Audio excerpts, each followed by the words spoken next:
University जो युवा हैं श्री पार्थ गौतम जी, वो बुके देकर के माननीय मुख्यमंत्री जी का अभिनंदन एवं स्वागत करेंगे। और इसी के साथ मैं एक स्मृति चिन्ह के लिए आप दोनों से, डॉक्टर उमेश गौतम जी से और श्री पार्थ गौतम जी से निवेदन करूंगा कि एक स्मृति चिन्ह माननीय मुख्यमंत्री महोदय को भेंट कर उनका अभिनंदन करेंगे, उनका स्वागत करेंगे। श्री उमेश गौतम जी, श्री पार्थ गौतम जी संयुक्त रूप से एक स्मृति चिन्ह माननीय मुख्यमंत्री जी को भेंट करके उनका अभिनंदन एवं स्वागत। यूसीसी जैसा कानून जिन्होंने बनाया और उसके साथ साथ माताओं बहनों के लिए लगातार अनेक सुविधाएं आपने उत्तराखंड में दी। आज पलायन की गति को धीमा करने का काम आपने किया, रिवर्स पलायन को बढ़ाने का काम आपने किया। ऐसे मुख्यमंत्री एक सवाल उड़ा करके साथ में एक स्मृति चिन्ह भेंट करके श्री डॉक्टर उमेश गौतम जी कुलाधिपति इनवर्टिस विश्वविद्यालय और कार्यकारी निदेशक इनवर्टिस यूनिवर्सिटी श्री पार्थ गौतम जी संयुक्त रूप से एक स्मृति चिन्ह भेंट कर रहे हैं माननीय मुख्यमंत्री महोदय उत्तराखंड। और मैं निवेदन करना चाहूंगा इनवर्टिस विश्वविद्यालय के डीन डॉक्टर राजेश शर्मा जी से कि वो अभिनंदन पत्र पढ़ें। माननीय मुख्यमंत्री जी के लिए लिखा गया अभिनंदन पत्र डीन डॉक्टर राजेश शर्मा जी अविलंब मंच पर आए और इसको पढ़ने का कष्ट करेंगे।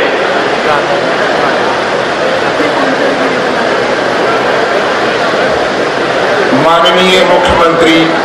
श्री पुष्कर सिंह धामी जी, देहरादून उत्तराखंड। आभार। परम आदरणीय श्री पुष्कर सिंह धामी जी,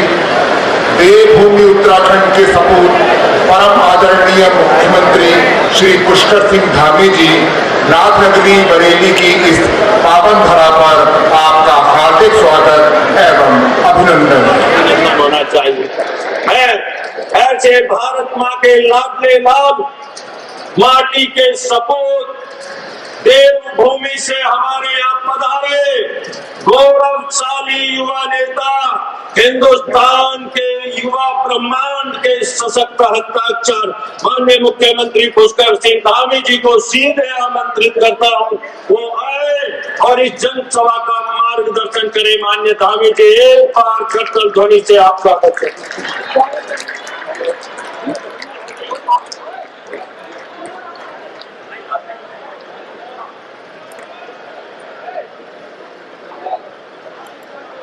भारत माता की, भारत माता की।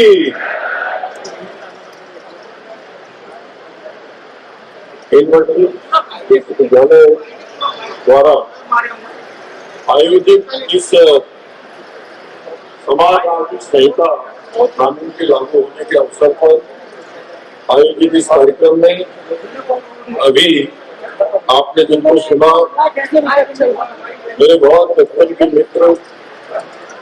उत्तर प्रदेश सरकार के परिवहन मंत्री रहे, उत्तर प्रदेश विधानसभा के सदस्य आदरणीय अशोक कटारिया जी, और आज जिन्होंने इस कार्यक्रम का आयोजन किया, यहाँ पर संयोजन किया, मुझे आप सबसे मिलने का अवसर प्रदान किया। विश्वविद्यालय के कुलाधिपति और अभी मेरे से पहले बोलने वाले पक्का सभी बोल रहे थे, स्मार्ट सिटी के स्मार्ट भाई मूव मत करो, गौतम जी मत करो, सही लाख रहे पार्थ गौतम जी और हमारे विद्यार्थी समेत एक साथी क्षेत्रीय अध्यक्ष भारतीय जनता पार्टी क्षेत्र आदरणीय दुर्विजय सिंह सावकी जी, उत्तर प्रदेश की सरकार के मंत्री, और जब मैं विधायक था आपसे अक्सर, आप भी विधायक के उस समय कई बार बरेली और खटीमा बहुत दूर नहीं है, लगातार हमारे संवाद बना रहता था, लगातार बातचीत होती थी। आगे डॉक्टर अरुण जी लोकसभा के आदरणीय सांसद चंद्रपाल गंगवार जी, माननीय विधायक doctor Ramveer Sharma ji, doctor Shyam Bihari Lal ji, doctor MP आर्य जी, डॉक्टर PC वर्मा जी, श्री भंवर लाल मौर्य जी, कुंवर महाराज सिंह जी, मेरे साथ उत्तराखंड से आए हुए उत्तराखंड सरकार में आपदा प्रबंधन सलाहकार समिति के वाइस चेयरमैन श्री विनय रोहेला जी, महानगर अध्यक्ष अधीर सक्सेना जी, जिला अध्यक्ष आंवला श्री आदेश प्रताप जी, जिला अध्यक्ष बरेली सोमपाल जी, और बहुत ही विशिष्टताएं और लंबा अनुभव जिनका कानून के क्षेत्र में, उन्होंने बहुत सारी बातें संक्षेप में हम सब के समक्ष रखी। प्रोफेसर हरबंश दीक्षित जी, पवन शर्मा जी एवं मंच पर आसीन हमारे सभी पदाधिकारीगण, सभी महानुभाव, विश्वविद्यालय के सभी शिक्षकगण, प्रोफेसरगण, सभी अधिकारीगण, कर्मचारीगण और इस कार्यक्रम में पधारे सभी हमारे बड़े बुजुर्ग, माताएं, बहनें, सभी मेरे नौजवान साथी, और जिनकी आज सबसे बड़ी संख्या यहाँ पर है, ऐसे विश्वविद्यालय के सभी हमारे छात्र एवं छात्राएं, मैं सबसे पहले तो आप सबका इतनी बड़ी संख्या में यहाँ उपस्थित होने के लिए, आप सबका देवभूमि उत्तराखंड के मुख्य सेवक के रूप में आप सभी का स्वागत करता हूँ, आप सभी का अभिनंदन करता हूँ। सभी हमारे उपस्थित पत्रकार मित्र, सहायकार बंधु, इलेक्ट्रॉनिक मीडिया, प्रिंट मीडिया, और मैं आज विशेष रूप से इतनी बड़ी संख्या में मैं देख रहा था पूरे जुलूस के रूप में आप सब यहाँ इस कार्यक्रम स्थल पर आ रहे थे। और जैसा हम सबको पता है, आज छुट्टी का दिन है, आज अवकाश है, अवकाश के दिन भी आप इतनी बड़ी संख्या में यहाँ पर उपस्थित हुए हैं। मैं आपका हृदय की गहराइयों से आप सबका आभार व्यक्त करता हूँ, आप सबको शुभकामनाएं भी देता हूँ। ये नव संवत्सर चैत्र नवरात्र भी हमारा प्रारंभ हो गया है, तथा मैं माँ ब्रह्मचारिणी से प्रार्थना करता हूँ कि आप सब पर उनका आशीर्वाद बना रहे, उनकी कृपा बनी रहे, आप सब लोग अपने अपने लक्ष्यों को प्राप्त हो इस अभिनंदन समारोह में। और मुझे आप सबके बीच में यहाँ पर बुलाने के लिए, इस आयोजन को करने के लिए मैं इनवर्टीज विश्वविद्यालय के कुलाधिपति एवं समस्त विश्वविद्यालय परिवार का भी हृदय से आभार व्यक्त करता हूँ। भाइयों बहनों, मेरा ये मानना है कि ये अभिनंदन मेरा नहीं है, बल्कि उत्तराखंड की 1.25 करोड़ जनता का है, जिसने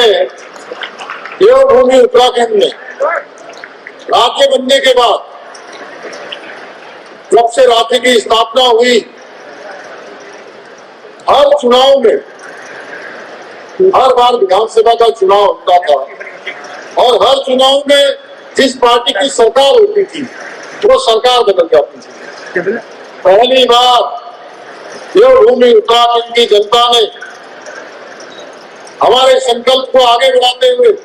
आदरणीय प्रधानमंत्री मोदी जी के नेतृत्व में एक मिथक तोड़ने का काम किया, एक परिपाटी बदलने का काम किया, और पहली बार ये परिपाटी बदलकर फिर से हमको सरकार में आने का मौका प्रदान कर दिया, अपना आशीर्वाद प्रदान करके दोबारा से भारतीय जनता पार्टी की सरकार बना दी भाइयों बहनों। और इस ऐतिहासिक यूसीसी को साकार करने के लिए हमें अपना समर्थन दिया। मैं इस सम्मान को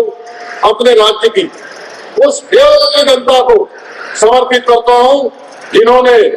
हमेशा हमारी सरकार पर अपना विश्वास बनाए रखा। भाइयों बहनों, समान नागरिक संहिता लागू करके देश में सभी के लिए एक समान व्यवस्था स्थापित करने का ये विचार कोई नया नहीं है। अभी मेरे से पहले बोलने वाले वक्ताओं ने बहुत विस्तार से कहिए या संक्षिप्त में कहिए, आप सबके सामने बातें रखी और हमारी पार्टी का, हमारी विचारधारा का जनसंघ के समय से ही यह एक प्रमुख मुद्दा रहा है।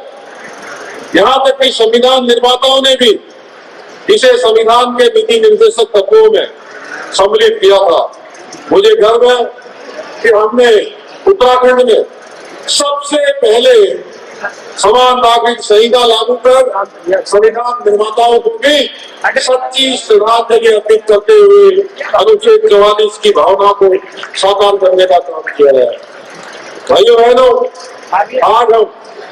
आदरणीय प्रधानमंत्री श्री नरेंद्र मोदी जी के नेतृत्व में एक सशक्त भारत, एक सशक्त राष्ट्र की स्पष्टता को लेकर तेजी से आगे बढ़ रहे हैं। आदरणीय प्रधानमंत्री जी के नेतृत्व में देश में अनेक ऐतिहासिक निर्णय लिए गए हैं जिन्हें पहले की सरकारों ने केवल और केवल राजनीतिक लाभ हानि के बुरा भागों के चक्कर में हमेशा उनको टालती आई, उनसे बचती आई और जनहित के मुद्दों को दरकिनार करती आई। चाहे वो कश्मीर से धारा 370 का अंत करना हो, 3 तलाक जैसा, जिसके बारे में अभी हमारे मंत्री अरुण जी कह रहे थे, 3 तलाक जैसी कुप्रथा को समाप्त करना हो, नागरिक संशोधन कानून अर्थात सीए का कानून लागू करना हो, या हम सबके आराध्य देव भगवान श्री रामचंद्र जी का अयोध्या में भव्य और दिव्य मंदिर का निर्माण करना हो। भाइयों बहनों, ये सभी ऐतिहासिक निर्णय आदरणीय प्रधानमंत्री जी के दृढ़ संकल्प के कार्य संभव हो पाए। आदरणीय प्रधानमंत्री जी के कार्यों से प्रेरणा लेते हुए हमने उत्तराखंड में समान नागरिक संहिता लागू करने का ऐतिहासिक कदम उठाया। हमने अनुभव किया कि समाज में कुछ समुदाय के लिए अलग अलग व्यक्तिगत कानूनों के कारण भेदभाव, असमानता और अन्याय की स्थिति है, जिसके बारे में कटारिया जी कहते समरसता, ममता ये कोसों दूर हो रही थी। समान नागरिक संहिता का उद्देश्य इन्हीं भेदभाव को समाप्त कर राज्य के सभी नागरिकों के लिए एक समान व्यवस्था, एक समान कानून सुनिश्चित करना है। और यूसीसी के लागू होने से न केवल राज्य के सभी नागरिकों को समान अधिकार प्राप्त हुए हैं, बल्कि प्रदेश में महिला सशक्तिकरण के एक नए युग की भी शुरुआत हुई है। और मैं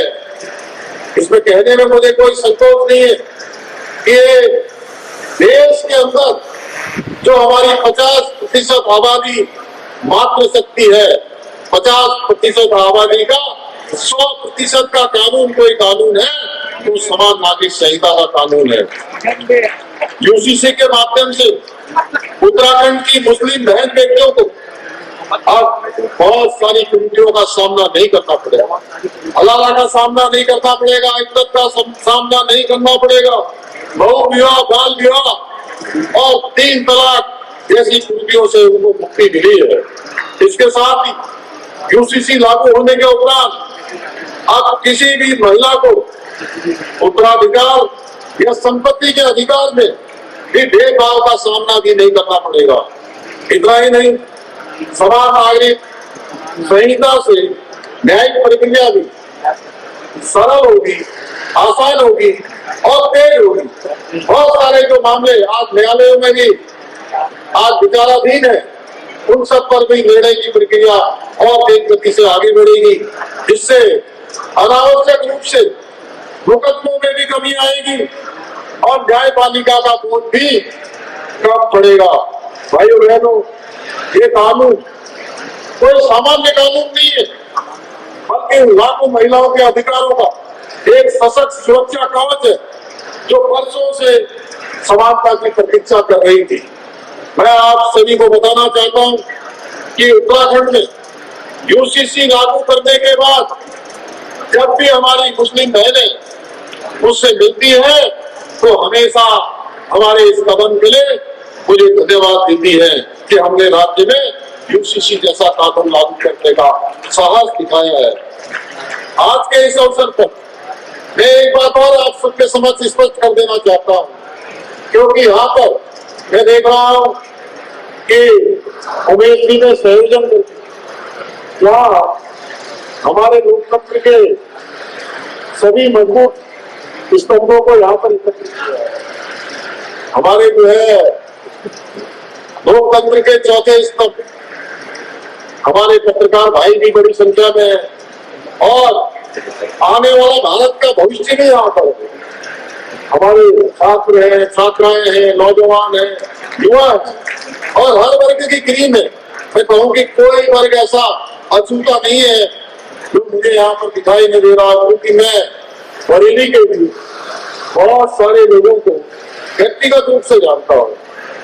क्योंकि बचपन से बरेली एक ऐसा शहर हुआ करता था जहाँ हम जो है सबसे पहले कहीं पहुंचते थे तो बरेली पहुंचते थे। तो इसलिए भाइयों बहनों, मैं आपसे कहना चाहता हूँ और ये स्पष्ट भी करना चाहता हूँ कि समान नागरिक संहिता किसी धर्म, किसी पंथ के खिलाफ नहीं है, बल्कि समाज की कुप्रथाओं को मिटाकर सभी नागरिकों के बीच समानता से समरसता स्थापित करने का एक संवैधानिक उपाय है। इस कानून के माध्यम से किसी भी धर्म की मूल मान्यताओं और प्रथाओं को बदला नहीं गया है, केवल और केवल कुप्रथाओं को दूर किया गया है। परंतु कुछ लोग, आपने देखा होगा जब हमने यूसीसी लागू किया था और देश के अंदर हमारे प्रधानमंत्री जी के नेतृत्व में जब भी देश के अंदर कोई काम शुरू होता है, कोई शुभ कार्य शुरू होता है, तो कुछ विघ्न संतोषी टाइप के लोग हमेशा इसमें मीन मेघ निकालने का काम करते हैं। और हमने भी जब देवभूमि उत्तराखंड में एक देव कार्य शुरू किया तो इसमें लिव इन संबंधों के रजिस्ट्रेशन को लेकर कई प्रकार के भ्रम फैलाने का प्रयास करने लगे कि आपने लिव इन रिलेशनशिप इसमें रजिस्ट्रेशन की व्यवस्था कर दी है, उनके माता पिता को जानकारी देने की व्यवस्था कर दी है। भाइयों बहनों, मैं कहना चाहता हूँ कि इसके पीछे हमारा एक ही मंतव्य है कि हमारी बहन बेटियों की सुरक्षा सुनिश्चित करना। उन माता पिता को, देखिए आप जिनके बेटे या बेटियां लिव-इन रिलेशनशिप में रहते हैं लेकिन माता पिता को पता नहीं होता है कि हमारे बेटे और बेटियां कहाँ रह रहे हैं, प्रशासन को भी कोई जानकारी नहीं होती है और उसके कारण से बहुत बार उनमें साथ में रहते कई बार अच्छे संबंध होते हैं और धीरे धीरे वो संबंध खराब हो जाते हैं। संबंध खराब होने के कारण से आपस में हिंसा होती है, हत्याएं होती हैं, कोर्ट कचहरी, मुकदमाबाजी, इस प्रकार की चीजें बहुत सारे प्रकरणों में आई है। और मैं आपको याद दिलाऊं, यही दिल्ली में 2022 में एक बहुत चर्चित कांड हुआ था, इसमें एक श्रद्धा नाम की बेटी को आपदा जैसे हैवान में साथ में रहते रहते उसके टुकड़े टुकड़े करके फ्रिज में 300 लीटर वाले फ्रिज के अंदर डाल दिए थे और एक एक टुकड़ा करके वो जंगल में जाकर फेंक कर आता था और सोशल मीडिया के माध्यम से उनके माता पिता से बात करता था, उनकी बेटी का बेटी बनकर। भाई बहनों, आप सोचिए कि उस श्रद्धा के माता पिता को जब पता चला कि अब हमारी बेटी इस दुनिया में नहीं है, उन माता पिता के पास जीवन भर रोने के सिवा कुछ नहीं है, आंसू बहाने के सिवा कुछ नहीं बचा। हम चाहते थे कि हमारे मन में ये भावना थी कि आप कोई भी हैवान, आपका जैसा कोई हैवान अब श्रद्धा बेटी की इस प्रकार से हैवान से हत्या न कर पाए। इसलिए हमने ये व्यवस्था करी भाइयों बहनों। और इसलिए आज हम देखते हैं लिविंग संबंधों के कारण कितनी ही बार न केवल महिलाओं को बल्कि पुरुषों को भी बहुत सी दिक्कतों का सामना करना पड़ता है। इसलिए हमने ये प्रावधान किया। इसके अलावा जरा सोचिए, जब लिव इन रिलेशनशिप में रहने वाले लोगों के बीच अलगाव हो जाता है तो इन संबंधों के कारण जन्म लेने वाले बच्चों को कितनी दिक्कतों का सामना करना पड़ता है, इसकी आप कल्पना कर सकते हैं। इसलिए हमने यूसीसी के माध्यम से उन बच्चों को भी अधिकार देने का काम किया, उनके अधिकार को सुरक्षित करने का काम किया है जो इन संबंधों में रहने के कारण से उत्पन्न होते हैं। इसलिए मैं आप सभी के माध्यम से बताना चाहता हूँ कि यूसीसी में लिव इन संबंधों के रजिस्ट्रेशन का प्रावधान इन संबंधों के कारण उत्पन्न होने वाले सभी समस्याओं का तार्किक समाधान है। भाइयों बहनों, ये देश का दुर्भाग्य रहा है कि स्वतंत्रता के पश्चात कई दशकों तक एक ऐसी पार्टी सत्ता में रही जिसके बारे में भाई गुरविजय सिंह साहब जी ने कुछ बातें यहाँ पर कही, जिसने मात्र अपने वोट बैंक की राशि के कारण यूसीसी को लागू करने का साहस नहीं दिखाया, जबकि दुनिया के अभी अरुण जी कह रहे थे मुझे बड़ा अच्छा लगा, तो दुनिया के बहुत सारे विकसित और सभ्य देशों के साथ साथ सभी प्रमुख मुस्लिम राष्ट्रों में समान नागरिक संहिता का कानून पहले से ही लागू है। पहले से वहां समान नागरिक संहिता लागू है। भाई हम जानते थे कि भारत में सर्वप्रथम यूसीसी लागू करने का मार्ग सरल नहीं होगा, लेकिन जब संकल्प मजबूत हो और मोदी जी जैसे हमारे कर्मठ दूरदर्शी नेता का हमको मार्गदर्शन प्राप्त हो और जनता का आशीर्वाद प्राप्त हो तो कोई बाधा हमें रोक नहीं सकती थी। इसलिए हम रुके नहीं, हम झुके नहीं, हम आगे बढ़ गए और आप सबकी शुभकामनाओं से देवभूमि उत्तराखंड की जनता के आशीर्वाद से हमने यूसीसी कानून लागू कर दिया। मेरा मानना है कि इस कानून का प्रभाव केवल उत्तराखंड तक सीमित नहीं रहेगा, बल्कि ये पूरे भारत में एक नई चेतना जागरूक करने का कार्य करेगा। भाइयों बहनों, जिस प्रकार देवभूमि उत्तराखंड से माँ गंगा निकलती है, माँ शारदा निकलती है, आपके पास से माँ यमुना निकलती है, ऐसी अनेक नदियां पूरे देश को जल देने का भी काम करती है, जीवन देने का भी काम करती है। भाइयों बहनों, आने वाले समय में जो समान नागरिक संहिता की गंगोत्री देवभूमि उत्तराखंड से निकली है, वो आने वाले समय में अपने पवित्र जल से पूरे देश को अभिषेचित करने का काम करेगी। भारत के अन्य राज्यों को भी इसका लाभ मिलेगा। उसी प्रकार ये समरस धारा दूसरे राज्यों को भी इस दिशा में आगे बढ़ने के लिए प्रेरित करेगी। मुझे पूरा विश्वास है कि आज छुट्टी के दिन जिस प्रकार से आप सब यहाँ उपस्थित हुए हैं विश्वविद्यालय, इसी प्रकार हमारे छात्र छात्राओं को शिक्षा प्रदान करने के साथ साथ इसी प्रकार राष्ट्र हित के जुड़े महत्वपूर्ण विषयों पर जागरूक बनाते हुए राष्ट्र निर्माण में अपने योगदान के लिए प्रेरणा देता रहेगा, उनको प्रेरित करता रहेगा, देश सेवा के लिए, समाज सेवा के लिए आगे बढ़ने का हमेशा प्रोत्साहन करेगा। इसी विश्वास के साथ मैं एक बार फिर से आज मुझे यहाँ आमंत्रित कर इस युवाकारी कानून को